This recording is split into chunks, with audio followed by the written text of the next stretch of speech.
अस्सलाम वालेकुम नाजरीन, बरेखा टीवी ਦੇ ਨਾਲ ਮੈਂ आजम तौकीर। नाजरीन, ਅੱਜ ਮੈਂ ਇੱਕ ਇੰਜ ਦੇ ਬੰਦੇ ਦੀ ਕਹਾਣੀ ਤੁਹਾਡੇ ਨਾਲ ਸ਼ੇਅਰ ਕਰਨ ਲੱਗਾ ਵਾਂ ਜਿਹੜਾ ਉਜਰਤੀ ਕਾਤਲ ਤੇ ਹੈ ਸੀ। ਸੈਂਕੜਿਆਂ ਬੰਦੇ ਉਹਨੇ ਪੈਸੇ ਲੈ ਕੇ, ਜਿਹਨੂੰ ਫਿਲਮੀ ਦੁਨੀਆ 'ਚ ਸੁਪਾਰੀ ਕਹਿੰਦੇ ਨੇ, ਸੁਪਾਰੀ ਲੈ ਕੇ ਸੈਂਕੜਿਆਂ ਬੰਦੇ ਉਹਨੇ ਮਾਰੇ। ਲੇਕਿਨ ਇਹਦੇ ਨਾਲ ਨਾਲ ਉਹ ਬੇਗੈਰਤ ਵੀ ਰੱਜ ਕੇ ਸੀ ਤੇ ਯਾਰ ਮਾਰ ਵੀ ਮਸ਼ਹੂਰ ਸੀ। ਬੇਗੈਰਤ ਇਸ ਵਾਸਤੇ ਸੀ ਕਿ ਜਿਹੜਾ ਬੰਦਾ ਉਹਨੂੰ ਪਨਾਹ ਦਿੰਦਾ ਆਪਣੇ ਘਰ ਦੇ ਵਿੱਚ ਪੁਲਿਸ ਤੋਂ ਬਚਾਉਣ ਵਾਸਤੇ, ਮੁਖਾਲਫਾਂ ਤੋਂ ਬਚਾਉਣ ਵਾਸਤੇ, ਉਹ ਉਸ ਬੰਦੇ ਦੀਆਂ ਧੀਆਂ ਭੈਣਾਂ ਦੇ ਉੱਤੇ ਅੱਖ ਰੱਖ ਲੈਂਦਾ। ਇਸ ਵਾਸਤੇ ਬੇਗੈਰਤ ਸੀ। ਔਰ ਯਾਰ ਮਾਰ ਇਸ ਤਰ੍ਹਾਂ ਦਾ ਕਿ ਜਿਹੜਾ ਬੰਦਾ ਉਹਦੇ ਨਾਲ ਰਹਿੰਦਾ ਸੀ, ਉਹਦਾ ਸਾਥ ਦਿੰਦਾ ਸੀ, ਉਹਦੇ ਮੁਖਾਲਫਾਂ ਕੋਲੋਂ ਵੀ ਪੈਸੇ ਲੈ ਕੇ ਤੇ ਉਹਨੂੰ ਆਪਣਾ ਫਾਇਰਿੰਗ ਕਰਕੇ ਤੇ ਮਾਰ ਦਿੰਦਾ ਸੀ। ਇਸ ਬਦਮਾਸ਼ ਦਾ ਨਾਂ ਸੀ ਅਰਸ਼ਦ ਗੁੱਜਰ। ਅਰਸ਼ਦ ਗੁੱਜਰ ਉਸ ਦੌਰ ਦਾ ਹੈ ਜਦੋਂ ਅਨੂ ਜਬੇਲ, ਜਿਹੜਾ ਦੌਰ ਅਨੂ ਜਬੇਲ ਦਾ ਉਹੀ ਦੌਰ ਇਹਦਾ ਵੀ ਹੈ। ਅਰਸ਼ਦ ਗੁੱਜਰ ਇਹ ਇਲਾਹੀ ਬਖਸ਼ ਦਾ ਪੁੱਤਰ ਸੀ ਤੇ ਇਹ 6 ਭਰਾ ਸਨ। 6ਵੇਂ ਦੇ 6ਵੇਂ ਹੀ ਇਸ਼ਤਿਹਾਰੀ ਸਨ। ਇਹਦਾ ਕੰਮ ਜਿਹੜਾ ਹੈ ਵੇ ਉਹ ਸਿਰਫ ਇਹ ਹੀ ਸੀ ਕਿ ਪੈਸੇ ਲੈਣੇ ਤੇ ਬੰਦਾ ਮਾਰ ਦੇਣਾ। ਅੱਛਾ, ਉਹਦੇ ਵਾਸਤੇ ਇਹਦੇ ਨਾਲ ਰਾਬਤਾ ਕਰਨ ਦੀ ਵੀ ਲੋਕਾਂ ਨੂੰ ਜ਼ਰੂਰਤ ਨਹੀਂ ਸੀ ਪੈਂਦੀ।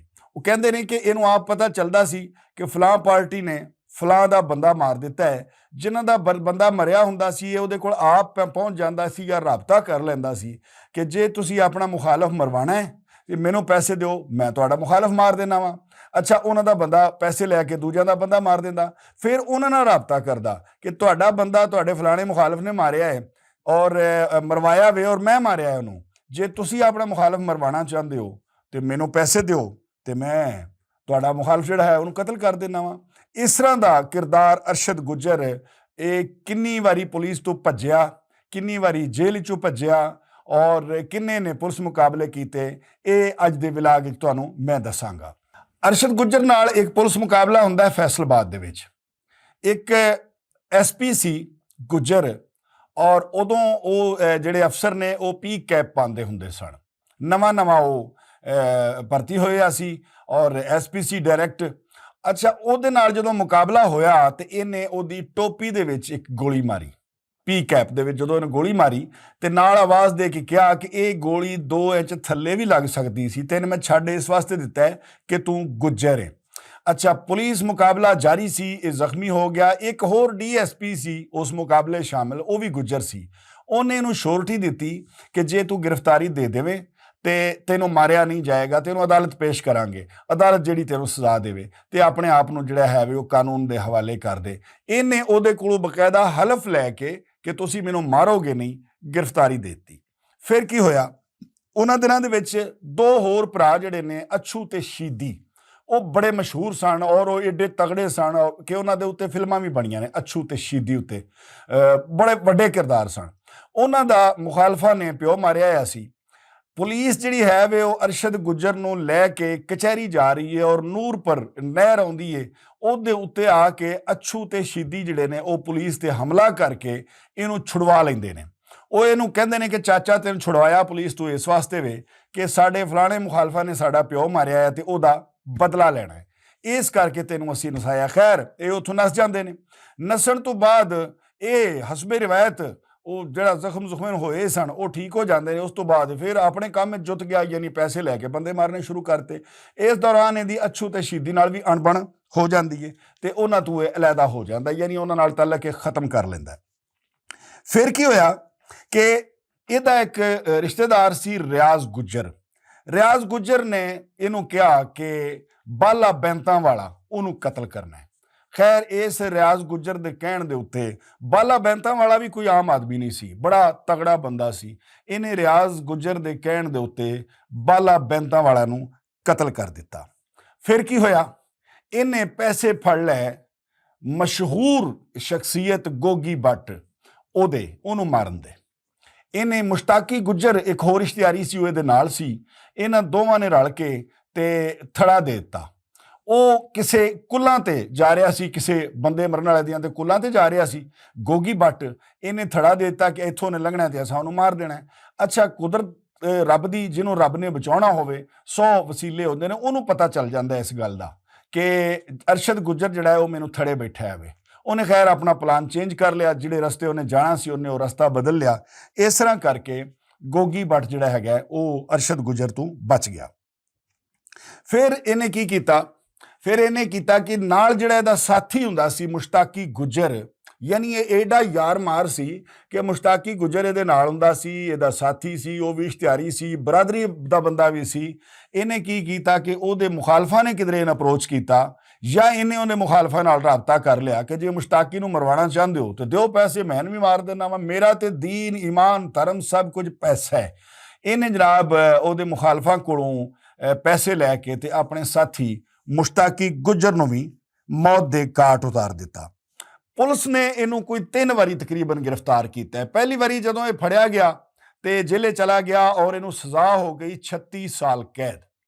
36 ਸਾਲ ਕੈਦ ਜਦੋਂ ਇਹਨੂੰ ਸਜ਼ਾ ਹੁੰਦੀ ਹੈ ਤੇ ਇਹ ਜੇਲ੍ਹ ਤੋੜ ਕੇ ਨੱਸ ਗਿਆ। ਤੁਸੀਂ ਅੰਦਾਜ਼ਾ ਕਰੋ ਇਹ ਕਿੰਨਾ ਕੁ ਖਤਰਨਾਕ ਹੋਏਗਾ। ਜੇਲ੍ਹ ਤੋੜ ਕੇ ਨੱਸਣਾ ਕੋਈ ਆਸਾਨ ਕੰਮ ਨਹੀਂ ਹੈ। ਇਹ ਗੱਲਾਂ ਤਾਂ ਬਣੀਆਂ ਹੀ ਨਾ, ਫਲਾਣਾ ਪੁਲਿਸ ਕੋਲੋਂ ਨੱਸ ਗਿਆ, ਫਲਾਣਾ ਹਵਾਲਾਤ ਤੋੜ ਕੇ ਨੱਸ ਗਿਆ, ਫਲਾਣਾ ਜੇਲ੍ਹੋਂ ਨੱਸ ਗਿਆ, ਲੇਕਿਨ ਜੇਲ੍ਹੋਂ ਨੱਸਣਾ ਖਾਲਾ ਜੀ ਦਾ ਘਰ ਨਹੀਂ ਹੈ। ਬਹੁਤ ਬੜੀ ਸਿਕਿਉਰਿਟੀ ਹੁੰਦੀ ਹੈ ਔਰ ਖਾਸ ਕਰਕੇ ਜਿੱਥੇ ਇੰਜ ਦੇ ਲੋਕ ਏਡੇ ਇਸ਼ਤਿਹਾਰੀ ਇਸ ਤਰ੍ਹਾਂ ਦੇ ਜਿੱਥੇ ਬੰਦ ਕੀਤੇ ਹੋਣ, ਏਡੇ ਖਤਰਨਾਕ ਜਿੱਥੇ ਮੁਲਜ਼ਮ ਹੋਣ, ਉੱਥੇ ਬਹੁਤ ਜ਼ਿਆਦਾ ਸਿਕਿਉਰਿਟੀ ਹੁੰਦੀ ਹੈ। ਲੇਕਿਨ ਇਸ ਦੇ ਬਾਵਜੂਦ ਇਹ ਜੇਲ੍ਹੋਂ ਨੱਸ ਗਿਆ। ਇੱਕ ਇਹਦਾ ਪੁਲਿਸ ਮੁਕਾਬਲਾ ਹੁੰਦਾ ਹੈ ਪਿਸ਼ਾਵਰ। ਪਿਸ਼ਾਵਰ ਇਹਨੂੰ ਗ੍ਰਿਫਤਾਰ ਕਰ ਲਿਆ ਜਾਂਦਾ। ਗ੍ਰਿਫਤਾਰੀ ਦੇ ਦੌਰਾਨ ਇਹ ਜਨਾਬ ਪੁਲਿਸ ਤੇ ਹਮਲਾ ਕਰ ਦਿੰਦਾ ਹੈ। ਹਮਲਾ ਕਰਕੇ ਉੱਥੇ 4 ਪੁਲਿਸ ਅਹਿਲਕਾਰ ਜਿਹੜੇ ਨੇ ਉਹ ਸ਼ਹੀਦ ਕਰਕੇ ਤੇ ਉੱਥੋਂ ਵੀ ਨੱਸ ਜਾਂਦਾ ਹੈ। ਯਾਨੀ ਵੇਖੋ ਇਹ ਕਿਸਮਤ ਦਾ ਕਿੰਨਾ ਧਨੀ ਹੈ ਕਿ ਜੇ ਇਹਨੂੰ 36 ਸਾਲ ਕੈਦ ਹੋਈ ਹੈ ਤੇ ਇਹ ਜੇਲ੍ਹ ਤੋੜ ਕੇ ਨੱਸ ਗਿਆ। ਜੇ ਫੈਸਲਾਬਾਦ ਮੁਕਾਬਲੇ 'ਚ ਜ਼ਖਮੀ ਹੋ ਕੇ ਇਹਨੇ ਗ੍ਰਿਫਤਾਰੀ ਦਿੱਤੀ ਹੈ ਤੇ ਅੱਛੂ ਸ਼ੀਦੀ ਇਹਨੂੰ ਛੁਡਾ ਲੈਂਦੇ ਨੇ ਤੇ ਉੱਥੋਂ ਵੀ ਬਚ ਜਾਂਦਾ ਵੇ। ਫਿਰ ਇਹ ਪਿਸ਼ਾਵਰ ਦੇ ਵਿੱਚ ਫੜਿਆ ਜਾਂਦਾ ਹੈ, ਉੱਥੇ ਪੁਲਿਸ ਮੁਕਾਬਲਾ ਕਰਕੇ 4 ਅਹਿਲਕਾਰਾਂ ਨੂੰ ਸ਼ਹੀਦ ਕਰਕੇ ਫਿਰ ਇਹ ਨੱਸ ਜਾਂਦਾ ਹੈ। ਇਹਦਾ ਅੰਜਾਮ ਕੀ ਹੋਇਆ? ਅੱਛਾ, ਇਹਦੇ ਹੋਰ ਕਈ ਵਾਕਿਆ ਸਫਾਕੀਅਤ ਦੇ ਹਵਾਲੇ ਨਾਲ ਅਗਰ ਗੱਲ ਕਰੀਏ, ਸਫਾਕ ਇਹ ਇਹਨਾਂ ਸੀ ਕਿ ਜਦੋਂ ਇਹਨੇ ਬਾਲਾ ਬੈਂਤਾਂ ਵਾਲਿਆਂ ਨੂੰ ਮਾਰਿਆ ਨਾ ਤੇ ਦੱਸਦੇ ਨੇ ਕਿ ਇਹਨੇ ਕੋ ਬਰਸਟ ਇਹਨੇ ਮਾਰੇ ਨੇ ਬਾਲਾ ਬੈਂਤਾਂ ਵਾਲੇ ਨੂੰ ਕਿ ਕਾਫੀ ਦੇਰ ਤੱਕ ਉਹਦੀ ਡੈੱਡ ਬਾਡੀ ਚੋਂ ਧੂੰ ਨਿਕਲਦਾ ਰਿਹਾ। ਕਿੰਨੇ ਕੋ ਇਹਨੇ, ਯਾਨੀ ਇਹ ਨਹੀਂ ਕਿ 2 ਗੋਲੀਆਂ ਮਾਰੀਆਂ ਨੇ ਬੰਦਾ ਮਰ ਗਿਆ ਬਾਤ ਖਤਮ ਹੋ ਗਈ, ਨਹੀਂ। ਔਰ ਬੰਦਾ ਵੀ ਕੋਈ ਇਹਨੇ ਕੋਈ ਦਾ ਪਿਓ ਨਹੀਂ ਸੀ ਮਾਰਿਆ ਆ, ਜਸਟ ਇਹਨੇ ਪੈਸੇ ਫੜੇ ਸਨ ਹੁੰਦੇ ਔਰ ਇੰਨੀ ਸਫਾਕੀਅਤ ਨਾਲ ਉਹਨੂੰ ਬਰਸਟ ਮਾਰੇ ਕਿ ਉਹਦੀ ਡੈੱਡ ਬਾਡੀ ਚੋਂ ਧੂੰਆਂ ਨਿਕਲਦਾ ਰਿਹਾ। ਇੰਜ ਦਾ ਇੱਕ ਹੋਰ ਬੜਾ ਮਸ਼ਹੂਰ ਵਾਕਿਆ ਹੈ, ਉਹ ਇਹ ਵੇ ਗੁਜਰਾਂ ਵਾਲੇ ਇਹ ਇੱਕ ਬੰਦੇ ਦੇ ਪੈਸੇ ਫੜ ਲੈਂਦਾ ਹੈ, ਸੁਪਾਰੀ ਫੜ ਲੈਂਦਾ ਉਹਨੂੰ ਮਾਰਨ ਦੀ। ਇਹ ਜਾਂਦਾ ਹੈ, ਉਹ ਬੰਦਾ ਕਚਹਿਰੀ ਜਾ ਰਿਹਾ ਹੁੰਦਾ ਵੇ। ਜ਼ਾਹਿਰ ਦੁਸ਼ਮਣਦਾਰ ਲੋਕ ਜਿਹੜੇ ਨੇ ਉਹਨਾਂ ਦੇ ਮਾਮਲਾਤ ਹੁੰਦੇ ਨੇ, ਥਾਣੇ ਕਚਹਿਰੀਆਂ ਆਉਣਾ ਜਾਣਾ ਉਹਨਾਂ ਦਾ ਲੱਗਾ ਰਹਿੰਦਾ। ਉਹ ਕਚਹਿਰੀ ਜਾ ਰਿਹਾ ਸੀ, ਇਹ ਉਹਨੂੰ ਮਾਰਦਾ ਔਰ ਦੱਸਣ ਵਾਲੇ ਦੱਸਦੇ ਨੇ ਕਿ ਇਹਨੇ ਇੰਨੀ ਕੁ ਉਹਦੇ ਤੇ ਫਾਇਰਿੰਗ ਕੀਤੀ ਹੈ ਕਿ ਉਹਦੀ ਬਾਡੀ ਜਿਹੜੀ ਹੈਗੀ ਹੈ, ਉਹਦੀ ਲਾਸ਼ ਜਿਹੜੀ ਹੈ, ਉਹਦੇ 2 ਟੋਟੇ ਹੋ ਗਏ। ਉਹ ਕੋਈ ਕੁਹਾੜੀ ਨਾਲ ਜਾਂ ਕੋਈ ਟੋਕਿਆਂ ਨਾਲ ਨਹੀਂ ਕੀਤੇ, ਯਾਨੀ ਫਾਇਰਿੰਗ ਇਸ ਤਰ੍ਹਾਂ ਇਹਨੇ ਕੀਤੀ ਉਹਦੇ ਉੱਤੇ ਖਲੋ ਕੇ ਕਿ ਉਹਦੀ ਬਾਡੀ ਜਿਹੜੀ ਹੈ ਉਹ 2 ਹਿੱਸਿਆਂ 'ਚ ਤਕਸੀਮ ਹੋ ਗਈ। ਹਰ ਬੁਰਾਈ ਦਾ ਅੰਜਾਮ ਜਿਹੜਾ ਹੈ ਵੇ ਉਹ ਤੇ ਇੱਕ ਦਿਨ ਹੋਣਾ ਹੀ ਹੁੰਦਾ ਹੈ। 100 ਦਿਨ ਚੋਰ ਦਾ ਤੇ 1 ਦਿਨ ਸਾਈਂ ਦਾ। ਆਖਿਰਕਾਰ ਜਿਹੜਾ ਵੀ ਜੰਮਿਆ ਉਹਨੇ ਮਰਨਾ ਤੇ ਹੈ ਹੀ। ਆਖਿਰਕਾਰ ਕੀ ਹੁੰਦਾ ਹੈ ਵੇ ਜਨਾਬ ਅਲੀ ਕਿ ਆਬਦ ਬਾਕਸਰ ਜਿਹੜਾ ਕਿ ਇਨਕਾਊਂਟਰ ਸਪੈਸ਼ਲਿਸਟ ਹੈ, ਉਹਦੇ ਦੌਰ ਦੀ ਚੌਂਕੇ ਗੱਲ ਹੈ। ਆਬਦ ਬਾਕਸਰ ਨੂੰ ਪਤਾ ਚੱਲਦਾ ਹੈ ਕਿ ਸਬਜ਼ਾਜ਼ਾਰ ਦੇ ਵਿੱਚ ਇੱਕ ਬੰਦੇ ਨੂੰ ਮਾਰਨ ਲਈ ਕਿਸੇ ਇਸ਼ਤਿਹਾਰੀ ਨੇ ਸੁਪਾਰੀ ਲੈ ਲਈ ਹੈ, ਯਾਨੀ ਪੈਸੇ ਫੜ ਲੈਣੇ ਹੁੰਦੇ ਤੇ ਉਹਨੇ ਉਹਨੂੰ ਮਾਰਨਾ ਹੈ। ਆਬਦ ਬਾਕਸਰ ਕੀ ਕਰਦਾ ਹੈ ਕਿ ਜਿੱਥੇ ਉਸ ਬੰਦੇ ਦਾ, ਉਸ ਸ਼ਖਸੀਅਤ ਦਾ ਘਰ ਸੀ, ਉਹਦੇ ਰਸਤੇ ਦੇ ਵਿੱਚ ਉਹਨੇ ਨਾਕਾ ਲਾਣਾ ਸ਼ੁਰੂ ਕਰ ਦਿੱਤਾ ਮੁਸਲਸਲ, ਤਾਂ ਕਿ ਜਦੋਂ ਵੀ ਕੋਈ ਬੰਦਾ ਇੱਥੋਂ ਆਵੇ ਤੇ ਉਹ ਫੜਿਆ ਜਾਵੇ। ਤੇ ਇਹਨੇ ਹੁਣ ਆਬਦ ਬਾਕਸਰ ਨੇ ਨਾਕਾ ਲਾਏ ਹੈ। ਇੱਕ ਗੱਡੀ ਆਉਂਦੀ ਹੈ, ਉਹਦੇ ਵਿੱਚ ਇੱਕ ਬੰਦਾ ਹੈ, ਉਹਨੂੰ ਰੋਕਦੇ ਨੇ ਪੁਲਿਸ ਵਾਲੇ ਤੇ ਉਹ ਫਾਇਰਿੰਗ ਕਰ ਦਿੰਦਾ। ਜਦੋਂ ਉਹ ਫਾਇਰਿੰਗ ਕਰ ਦਿੰਦਾ ਵੇ ਤੇ ਪੁਲਿਸ ਮੁਕਾਬਲਾ ਸ਼ੁਰੂ ਹੋ ਜਾਂਦਾ। ਉਹ ਬੰਦਾ ਜਿਹੜਾ ਹੈ ਗੱਡੀ ਚੋਂ ਨਿਕਲ ਕੇ ਨਾਲ ਇੱਕ ਇਮਾਰਤ ਸੀ ਉਹਦੀ ਛੱਤ ਤੇ ਚੜ ਜਾਂਦਾ।